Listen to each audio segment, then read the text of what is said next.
श्रीगुरुभ्यो नमः। हरि ओम। ओम नमो भगवते वासुदेवाय। शरदिन्दुविकासमन्दहासां स्फुरदिन्दीवरलोचनाभिरामाम् अरविन्दसमानसुन्दरास्याम् अरविन्दासनसुन्दरीमुपास्महे। సరస్వతీదేవి పాదపద్మములకు నమస్కరిస్తూ శ్రీ వాసుదేవార్చనం యూట్యూబ్ ఛానల్ని వీక్షిస్తూ ఇందులో విశేషాలన్నీ తెలుసుకుంటూ ఆదరిస్తూ ఉన్నటువంటి ఆత్మీయులందరికీ నమస్సుమాంజలి అర్పణ చేస్తూ ఉన్నాను. మనం తెలుసుకుంటూ అనేక విషయాల గురించి చర్చిస్తూ ఉన్నాం.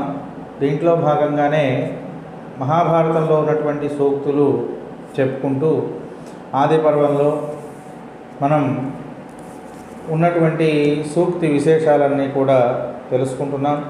ఆది పర్వంలో ఉన్నటువంటి సప్తమాశ్వాసం వరకు దీంట్లో ప్రయాణం చేస్తూ సప్తమాశ్వాసంలో అంగారపర్ణుడు అనేటువంటి ఒక గంధర్వుడు అర్జునుడితో మాట్లాడుతున్నటువంటి సందర్భంలో అర్జునుడిని అవమానించినటువంటి ఆ అంగారపర్ణుడితో అర్జునుడు మాట్లాడుతున్న సంఘటన గురించి చెప్పుకుంటున్నాం.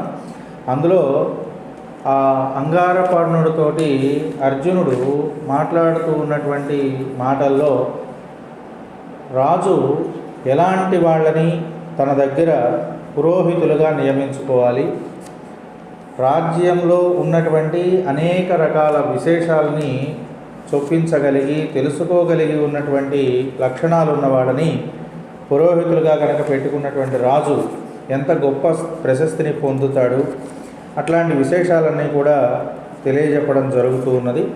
అందులో చెప్పబడినటువంటి విశేషాల్లో భాగంగా రాజ్యాన్ని పరిపాలించేటువంటి రాజు ఎలాంటి వాళ్ళని సలహాదారులుగా పెట్టుకోవాలి, ఎలాంటి వాళ్ళని సలహాదారులుగా పెట్టుకుంటే ఆ రాజుకి పరిపాలనా సౌఖ్యం కలుగుతుంది, లేదా పరిపాలనలో మంచి మంచి అభివృద్ధిపరమైనటువంటి పనులు చేయగలుగుతారు అనే విషయాల గురించి చాలా స్పష్టంగా మహాభారతం చెప్తోంది.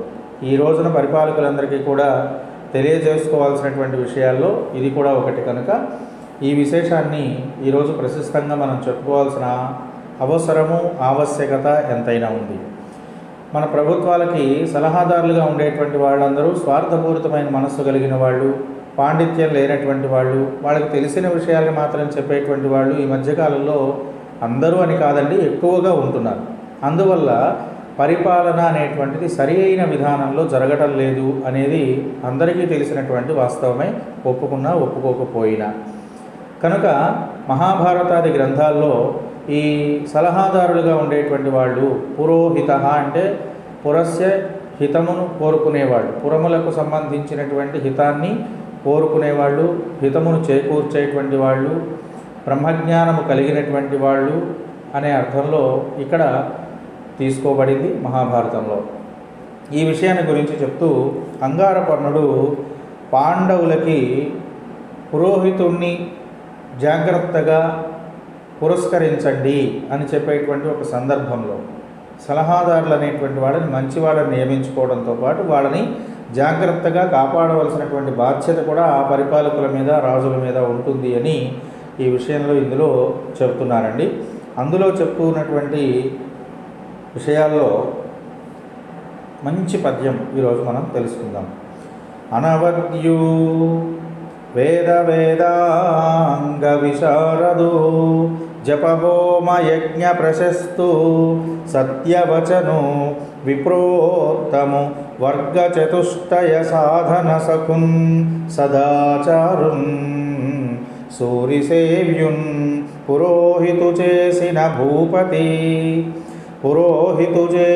భూపతి ఏలు ఉర్వీతలంబుయెల్ల ఇందున్ పరలోకమున పుణ్యవరుల లోకంబులు వడయు జయ స్వర్గ ఫలము సూవే రాజ్యము అదియు ఉర్వరాసుర విరహితుడైన పతికి కేవల అభిజాత్య శౌర్య మహిమ పడయ సమకూరునయ్య తాపత్య నిత్య సత్య భాషణుండ తాపత్య నిత్య సత్య భాషణుండ సమకూరునయ్యా.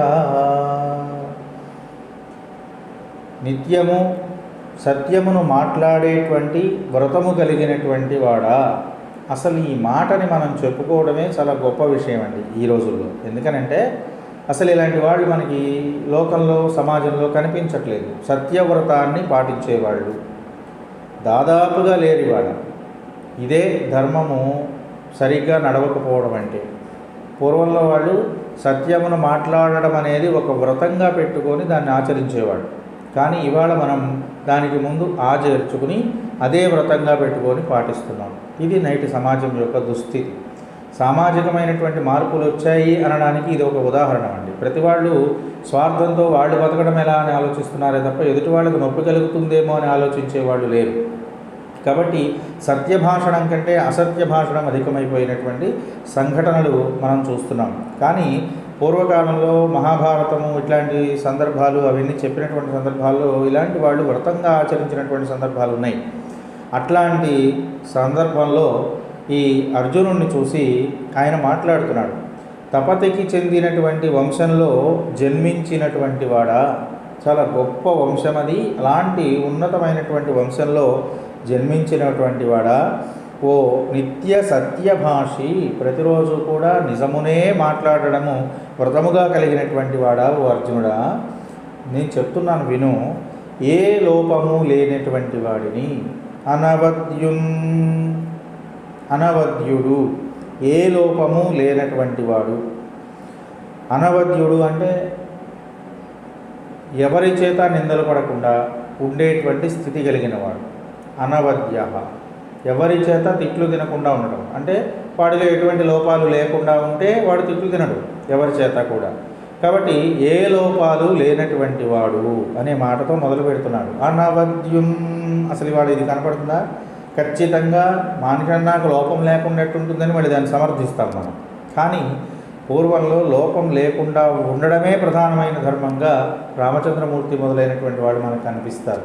అట్లాంటి యొక్క స్థితిలో ఈ అర్జునుడితో మాట్లాడుతున్న అంగారపర్ణుడు చెప్తున్నాడు, అనవద్యవు, ఎటువంటి లోపములు లేనటువంటి వాడు, వేదాంగ విశారదుడు, వేదాంగములను తెలిసినటువంటి వాడు, తెలిసిన వాడినే కాదు విశారదుడు అంటున్నాడు. దాంట్లో పాండిత్యము కలిగిన వాడు. విషయం చదువుకోవడం గొప్ప కాదని, దాంట్లో ఉన్నటువంటి స్వారస్యాన్ని తెలుసుకోవడం.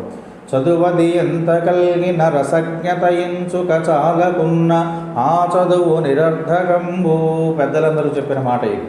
కాబట్టి పాండిత్యం ఉండడం అంటే అర్థం ఏంటంటే సమాజ హితంకరమైనటువంటి విషయాన్ని చెప్పే విధానంలో చెప్పడం ఎలాగో తెలిసి ఉండాలి. అంతా శాస్త్రీయమైన విషయమే, కానీ అది ఎక్కడ ఎప్పుడు ఎలా ప్రవర్తిల్లుతుందో తెలుసుకొని చెప్పగలగడమే దాంట్లో ఉన్నటువంటి వైశారథ్యం, దాంట్లో ఉన్నటువంటి నైపుణ్యం. దాంట్లో విశారదుడు అంటే అర్థం ఏంటంటే దాని యొక్క తత్వాన్ని పూర్తిగా తెలిసినవాడు అని అర్థం. వేదాంగముల యొక్క విషయాలని బాగా అవపోసన పట్టినటువంటి వాడు. జప హోమ యజ్ఞ ప్రశస్తుం, జప హోమ యజ్ఞ ప్రశస్తుడు, వాటిని చేయడంలో బాగా నైపుణ్యం కలిగినటువంటి వాడు. వేటిని చేయడంలో? జపం చేయడంలోను, హోమం చేయడంలోను, అట్లాగే యజ్ఞం చేయడంలో. జపం చేయడం అంటే ఏంటండి అంటే ఇవాళ ఏదో 10 మందిని కూర్చోబెట్టుకొని నవగ్రహ జపాలు చేయండి అని వాళ్ళకి ఏదైనా ప్రాబ్లం ఉందో ఇబ్బంది ఉందో చెప్తే గ్రహ జపాలు మేము చేస్తామండి అని చెప్పి ఒక 10 మందిని కూర్చోబెట్టేసి ఒకరోజు పొద్దు నుంచి సాయంత్రం దాకానో మధ్యాహ్నం దాకానో చేయించేసుకొని పంపించేసే పరిస్థితుల్లో ఇవాళ ఉన్నాం. కానీ ఇది ఎంతవరకు వాస్తవము అని ఆలోచించే స్థితిలో సమాజం లేదు. ఎందువల్లంటే వాళ్ళకి ఆ ప్రాబ్లం అంతటితో వెళ్ళిపోవాలి, ఆ రోజుతో ఆ సమస్య తీరిపోవాలి. ఇంత వేగవంతమైనటువంటి జీవన విధానంలో మనం ఉన్నాం కనుకనే ఏదీ తీరట్లేదండి. ఒక జపాన్ని చేయాలి అంటే ఒక వ్యక్తి మానసికమైనటువంటి సంతృప్తితో దాన్ని చేయగలగాలి. అలాంటి స్థితి 10 మందిని ఒకే చోట కూర్చోబెట్టి జపం చేయండి అని చెప్పేసి వాడు చేస్తున్నారని దండలు తిప్పుతూ కూర్చుంటే జపం కాదు కదండి. కాబట్టి ఆ వ్యక్తి యొక్క సమస్య తీరాలి అనే దృక్పథంతో జపాన్ని చేయాలి. అంటే మానసికమైనటువంటి సన్నద్ధత దాని మీద చాలా అవసరం. అలా స్థిమితమైన మనస్సుతో చేసేటువంటి మంత్రానుష్ఠానమే జపం. కాబట్టి అలాంటి జపం చేయడంలో నిష్ణాతుడైనటువంటి వాడు, మనస్సు లగ్నం చేసి జపం చేయగలిగినటువంటి వాడు. అట్లాగే హోమం ఏదైనా సరే మన యొక్క కామ ప్రేరితమైనటువంటి అనేక రకాల విషయాల్లో కొన్నిటికి కామ్య ఉత్సవములు అని పేరు. అంటే మనస్సులో ఉన్న కోరికలను తీర్చుకోవడం కోసం చేసేవారు. అట్లా కొంతమందికి కొన్ని గ్రహస్థితుల వలన కానీ, గోచార ప్రభావం చేత కానీ, లేదంటే అనేక రకాల స్థితిగతుల వలన కానీ, భౌతికమైనటువంటి విషయాల వల్ల కానీ ఆటంకాలు ఏర్పడుతూ ఉంటాయి ఆ కోరికను తీర్చుకునే విషయంలో. కోరిక అంటే ఇది సవాంఛ అయి ఉండాలి, అంతేగాని ఏదో ఒక రకమైన కోరికలన్నీ పెట్టుకొని నేను ఆ ఆడపిల్లని వశీకరించుకోవాలి, లేకపోతే వాళ్ళ వెనకాల పడాలి, వాడు నా వెనకాల పడాలి, వాడిని ఆకట్టుకోవాలి, ఇట్లాంటివన్నీ కాదండి. ఇవన్నీ కలియుగంలో పని చేయవు. ఎటువంటి విషయంలోనూ కూడా కలియుగంలో ఇలాంటివన్నీ కూడా ప్రవర్తించవు. కాబట్టి యుగ ధర్మాలని బట్టి కూడా కొన్ని రకాలైనటువంటి లక్షణాలను. పూర్వంలో పుష్పక విమానం ఆకాశంలో ఎగిరిందండి, వాళ్ళు వెళ్ళారండి, పసరు పూసుకున్నాడండి, ఆయన వెళ్ళాడండి అంటే అది జరిగింది, వాడు జరగదు. ఎందుకనంటే యుగ ధర్మాలను బట్టి కొన్ని జరగవు. అట్లాగే ఇక్కడ అనేక రకాల విషయాలను తెలుసుకుంటున్నటువంటి వాడు హోమం చేయడం అంటే ఏమిటంటే ఆ యజమాని యొక్క ఇష్టానుసారంగా ఇష్టమును నెరవేర్చేటువంటి యొక్క క్రతువుని హోమము అని పిలువబడుతుంది. అలాంటి హోమాన్ని చేయడంలో నిష్ణాతుడు. అంటే సామాజికమైన ప్రయోజనకరమైనటువంటి హోమములు నిర్వహించగలిగే సామర్థ్యత కలిగినవాడు. అట్లాగే యజ్ఞం అంటే ఇది స్వార్థంతో చేసేది కాదండి, పరార్థ యజనం. యజ్ఞము అంటే ఏంటంటే ఇతరుల యొక్క మేలు, లోకము యొక్క మేలు, లోక కళ్యాణం కోసం చేసేటువంటి యొక్క ఆ హోమాన్ని యజ్ఞము అని పిలుస్తారు. ఇవి లోక కళ్యాణం కోసం చేసేటువంటివి, సామాజికమైనటువంటి అభివృద్ధి కోసం పరిపాలకులైనటువంటి వాళ్ళు నిర్వర్తించదగినటువంటి వాటిని యజ్ఞములు అని పిలుస్తారు. అలాంటి యజ్ఞములు అనేక రకములైనవి చెప్పబడ్డాయి పూర్వకాలంలో. అశ్వమేధము, నరమేధము, గోమేధము ఇట్లాంటివి. ఇవాళ వీటిని గురించి కూడా అనేక మంది అనేక రకాల విమర్శలు చేయడం. నరమేధం చేస్తే మనిషిని చంపేస్తారని, అశ్వమేధం అంటే దాన్ని ఆ గుర్రాన్ని చంపేస్తారని వాళ్ళు ఇష్టం వచ్చినట్లుగా ఏదో ఒకటి మాట్లాడుకోవడం మనకు కనిపిస్తుంది. కానీ ఆ యజ్ఞ విధానాన్ని బట్టి దానికి సంబంధించినటువంటి ధార్మికమైన సృష్టి చేయబడింది మన ధర్మశాస్త్రాల్లో. ప్రతిదానికి ఒక రెమెడీ అనేటువంటిది చెప్పబడింది, ప్రతిదానికి ఒక పరిష్కారం చూపబడింది. ఇదిగో ఇలాంటిది, ముందు ఇది చేయండి, ఇది కుదరని పక్షంలో ఇది చేయండి అని ప్రతిదానికి ఒక ఉపాయం అనేటువంటిది చెప్పబడుతూనే ఉంది మన ధర్మశాస్త్రాల్లో. ఇది హైందవ సంస్కృతికి, హిందూ ధర్మానికి చెందినటువంటి, దానికి మాత్రమే చెందినటువంటి ఒక మంచి లక్షణం. అలాంటి చక్కనైనటువంటి లక్షణాన్ని పొందింపజేసే విషయంలో యజ్ఞం చేయడంలో కానీ, హోమం చేయడంలో కానీ, అలాగే జపం చేసేటువంటి విషయంలో కానీ బాగా ప్రసిద్ధి పొందినటువంటి వాడిని, బాగా నైపుణ్యం కలిగినటువంటి వాడిని, అట్లాగే సత్యభాషిని, సత్యవచనం అంటున్నాడు, నిజము మాట్లాడేవాడిని. ఇది చాలా అవసరం. ఎప్పుడు కూడా పరిపాలకుల దగ్గర ఉండేటువంటి వాళ్ళు నిజం మాట్లాడేవాళ్ళు ఉండాలి. అంతే తప్ప యజమానికి ఏదైనా కోపం వస్తుందేమోనో, యజమానికి ఇష్టంగా లేని విషయం చెబితే మన మీద ఏమన్నా ప్రమాదం సృష్టిస్తాడేమోనో ఏది పెడితే అది మాట్లాడేవాడని పెట్టుకోకూడదు. నిర్భయాన్ని కలిగినటువంటి వాడు, సత్యవచనుడైనటువంటి వాడిని పెట్టుకోవాలి. కనుక సత్యవచను విప్రోత్తమం, ఇక్కడ విప్రోత్తముడు అంటున్నాడు. బ్రాహ్మణులలో కూడా ఉత్తముడైన వాడు. బ్రాహ్మణుడు అంటే ఇక్కడ బ్రహ్మజ్ఞానము కలిగినటువంటి వాడు అని అర్థంలో తీసుకోవాలి. దీంట్లో పాటుగా బ్రాహ్మణ జన్మ ఎత్తినటువంటి వాడు అయినప్పటికీ వాడిలో కూడా ఉత్తమ లక్షణాలు కలిగిన వాడు కావాలి. అందరూ బ్రాహ్మణులే, కానీ వాళ్లకు కొన్ని నీతి నియమాలు ఉన్నాయి. అంటే కొన్ని రకాలైనటువంటి వాటికి కొన్ని రకాల జాగ్రత్తలు అవసరం. ఒక బంగారం ఉన్నదనుకోండి, ఏదో ఇనుప వస్తువు పెట్టినట్టు దాన్ని పెట్టలేం కదా, ఒక చోట దాచిపెడతాం. దానికి కొన్ని జాగ్రత్తలు తీసుకుంటాం, దాన్ని జాగ్రత్తగా ఉంచడానికి దానికి కొన్ని నియమాలు పాటిస్తాం. అట్లనే ఇంట్లో దాచుకునేటువంటి వస్తువులు కొన్ని, సాయంత్రం వాడుకుందాం అనుకునే వస్తువులు కొన్ని జాగ్రత్తలు తీసుకుంటాం. అట్లాగే జన్మలకి కూడా కొన్ని జాగ్రత్తలు ఉంటాయి, వాటిల్ని నియమాలు అని అంటాం. అట్లాంటి నియమాలు పాటించడం అనేది ఖచ్చితంగా చేసేటువంటి వాడిని బ్రాహ్మణుడు అంటారు. అలాంటి బ్రాహ్మణుడు కొన్ని నియమాలు తన కోసం చేయాలి, తన జన్మ కోసం చేయాలి. తన జన్మ ఇతరుల మేలు కోసం వచ్చింది కనుక ఇతరులందరికీ కూడా సహృదయంతో ఉపయోగపడే స్థితి కావాలి అంటే బ్రాహ్మణుడు నియమానుసారంగా జీవించేవాడు అయి ఉండాలి. అలాంటి సరి అయినటువంటి ధర్మాన్ని ఆచరించగలిగిన వాడే బ్రాహ్మణుడు అవుతాడు. అందులోనూ ఉత్తమ బ్రాహ్మణుడు అనంటే అసలు ఆ నియమాన్ని ఎటువంటి సందర్భంలోనూ తప్పనటువంటి వాడు అని అర్థం. అలాంటి ఓ గొప్పవాడిని వర్గ చతుష్టయ సాధన సకున్, వర్గ చతుష్టయ సాధన సకున్ అంటున్నాడు. వర్గ చతుష్టయము అంటే 4 వర్గాలు, ధర్మము, అర్థము, కామము, మోక్షము. వీటిని వర్గ చతుష్టయములు అని పిలుస్తారు. ధర్మాన్ని ఆచరించడం, దానితో పాటు అర్థాన్ని పొందడం, దాని ద్వారా వాంఛ నెరవేర్చుకోవడం, తద్వారా మోక్షాన్ని పొందడం. ఈ 4 రకాలైనటువంటి వర్గ చతుష్టయాన్ని పొందడము అనేటువంటి దాని యందు ఇష్టం కలిగినటువంటి వాడిని, లేదా ధర్మార్థ కామ మోక్షములను సాధించడంలో తృప్తికరమైనటువంటి జీవనాన్ని పొందినవాడిని, అలాంటి చక్కనైనటువంటి వాడైతే ఏం చేస్తాడంటే ధర్మాన్ని తప్పడు. తన ప్రభువు ఒకవేళ ధర్మాన్ని తప్పుతున్నా తప్పడానికి అతను ఒప్పుకోడు. కాబట్టి అలాంటి వాడిని అని చెప్తున్నాడు. సాధన సకున్ సదాచారున్, సదాచారుడు. అసలు ఈ మాటలు ఇలాంటివన్నీ వాళ్ళ సమాజంలో మనం చెప్పుకోకూడదండి. సదాచారం అంటే ఆచార సంపన్నుడైన వాడు. ఆచారం అంటే ఆ కుటుంబానికి ఒక రకమైనటువంటి నియమాలు కొన్ని నిబద్ధించబడి ఉంటాయి. అలాంటి నిబద్ధించబడినటువంటి వాటిని ఆచారములు అని అంటాం. అలాంటి ఆచారములను పాటించడం. ఆచారం అంటే పూర్వకాలం నుంచి మన కుటుంబానికి, మన వంశానికి ఉన్నటువంటి కొన్ని రకాలైనటువంటి నియమాలు. అలాంటి వాటిని తప్పకుండా ఆచరించేటువంటి వాడిని సూరిసేవ్యున్, పండితులను సేవించేవాడిని. ఇక్కడ ఎందుకు ఈ మాట చెప్పాల్సి వస్తుంది అని అంటే, పండితుడికి సహజంగా యాచక శత్రువు అని, ఒక పండితుడికి ఇంకొక పండితుడు అంటే కోపం ఉంటుంది. ఒక నైపుణ్యవంతమైన వాడికి ఇంకొక నైపుణ్యవంతమైనటువంటి వాడికి కోపం ఉంటుంది. కానీ ఆ కోపం ఎలా ఉండాలంటే స్పర్ధ అయి ఉండాలి, ప్రమాదకరమైనది కాకూడదు. గౌరవంతో దాన్ని స్వీకరించగలిగి అతనికంటే నేను ఉన్నతమైనటువంటి పని చేయాలి అనే ఒక తృప్తికరమైన భావాన్ని స్పర్ధ అని అంటారు. అలాంటి స్పర్ధ ఎక్కడైతే ఉంటుందో అక్కడ ఆ విషయము వృద్ధి చెందుతుంది. కాబట్టి అలాంటి సూరి సేవ్యున్, గొప్ప పండితులను సేవించగలిగేటువంటి వాడిని పురోహితు చేసినన్. పురోహితుడు అంటే హితమును తెలియజేయువాడు, హితమును చేయువాడు అని అర్థం. సలహాదారుడు, తనకు మంచి చేసేటువంటి లక్షణాన్ని చెప్పేవాళ్ళు అని అర్థం. అలాంటి పోస్టులో గనక, అలాంటి స్థితిలో గనక నియమించినట్లయితే పురోహితు చేసిన భూపతి, అలాంటి పరిపాలకుడు రాజు అని అర్థం.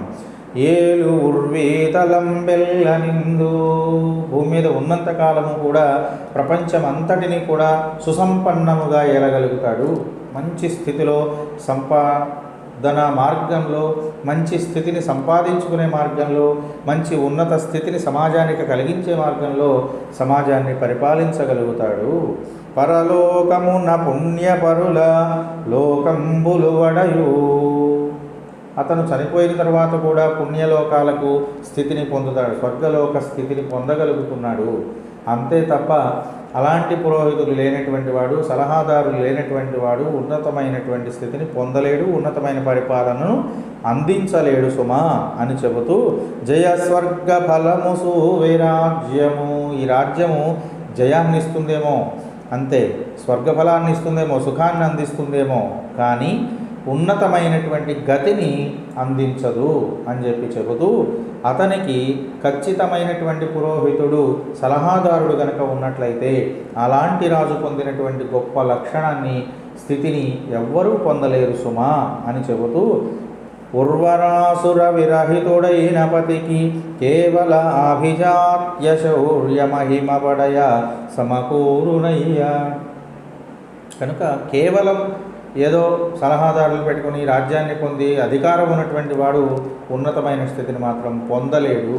ఆభిజాత్యం కలిగినటువంటి వాడు స్థితి ఉన్నతంగా ఉండదు అని చెప్పి చెబుతూ, సరి అయినటువంటి సలహాదారులు పెట్టుకోండి, సరి అయినటువంటి సలహాదారుల యొక్క సలహాతో పరిపాలన చేయండి, తద్వారా లోకోత్తరమైనటువంటి స్థితిని మీరు పొందగలుగుతారు అని చెప్పి ఈ అంగారపర్ణుడు అనేటువంటి ఒక గంధర్వుడు అర్జునుడితో చాలా చక్కగా పురోహితుని యొక్క గొప్పతనాన్ని చెప్తున్నాడండి.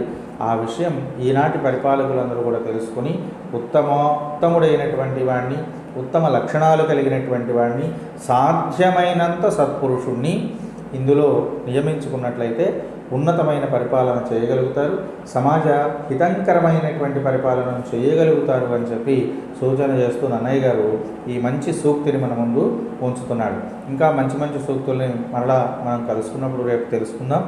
ఈ అంతవరకు సెలవు తీసుకుంటూ ఈ ఛానల్ని ఇంకా సబ్స్క్రైబ్ చేసుకోనటువంటి వాళ్ళు ఎవరైనా ఉంటే చేసుకుని ఉత్సాహాన్ని అందించవలసిందిగా అందరికీ మంగళాశీర్షములు అందిస్తూ, నిన్నటి వరకు ఆధ్యాత్మికమైనటువంటి భావన కైంకర్యాలలో, భగవత్ కైంకర్యాలలో ఉండి ఈ విషయాలను నేను వివరించలేకపోయాను.